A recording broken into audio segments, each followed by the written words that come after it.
This is Ken Rockwell with KenRockwell.com. Here's how to use the Nikon 200mm f2 VR2, as well as how to use its autofocus system. Now, I have a separate video about how the autofocus system performs and how fast it is, as well as a complete and explicit review at KenRockwell.com. Here's how to use this lens. This lens is a gigantic thing. It's about $5,600. Quite simply, the VR system turns on and off with this metal ring around the rear of the lens. It's got an interlock here. You have to press this in, then you can turn it from off, on, off, on. It's got an interlock so you don't accidentally knock it. I know some of my amateur lenses that have the VR selections here, if I get knocked, I don't even know it, and that's bad because I could shoot all day with the wrong setting. Going down the list here, AM, MAM, what the heck is that mean? SQS. AM means mostly automatic and sometimes manual. That's why A is larger. This is the way you want to shoot the lens normally. Everything's autofocus. However, you always have instant manual focus override just by turning this ring. It tends to ignore minor turns of this ring. So if you're holding it like this and you accidentally knock it, it's not going to be that big a deal. M/A means that it's paying rapt attention to this manual focus ring. And the instant you move this even the slightest bit will make manual focus take over total control and just stay there.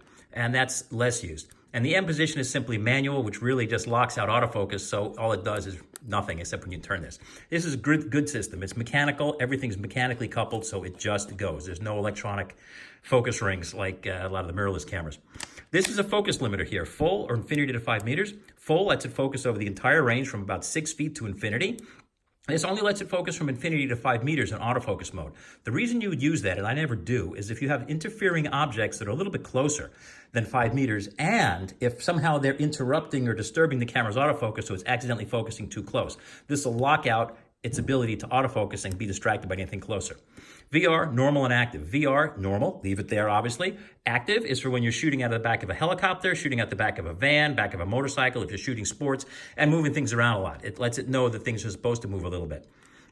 This is interesting. This switch here isn't marked what it does. It's got functions, but it's not telling you what that refers to. Here's what you need to know. This refers to the function which all 4 of these buttons do. Any of these 4 buttons that run around the ring, this is what they do. I usually use it on memory recall, or most people might use it. Well, whatever. This is good. There's no menus involved. This is a fully professional lens. We don't have time to go around in menus to shoot our shots. Thank you very much. Autofocus lock. As you'd expect, you hold this button, it locks as long as you hold it. You'd use that, for instance, say, focus on somebody, recompose. Focus, recompose. Although with most modern cameras that track autofocus, even that isn't really that required. Autofocus on is another popular one. That way it only autofocuses when you hold this button down, or when you tap that button. A lot of people like that because you can autofocus. I should say tap the button to focus, and then it's locked when you take your finger off. Tap the button, focuses, take your finger off, it's locked. Use that, it's your choice. Here's the interesting one. Memory recall, that means when you tap this button, it focuses the lens to the precise and exact distance on which you programmed it to focus. How do you do that? Easy. Memory set. Focus the camera on something you want. Let's see if we can find something here. There we go, something in my studio 10 feet away. Hold this. Good. It's now set to 10 feet. Now, as I focus on anything else, say out at infinity, as soon as I tap this button on the front, instantly and immediately focuses precisely and the exact distance I had focused on before. Let's watch that again.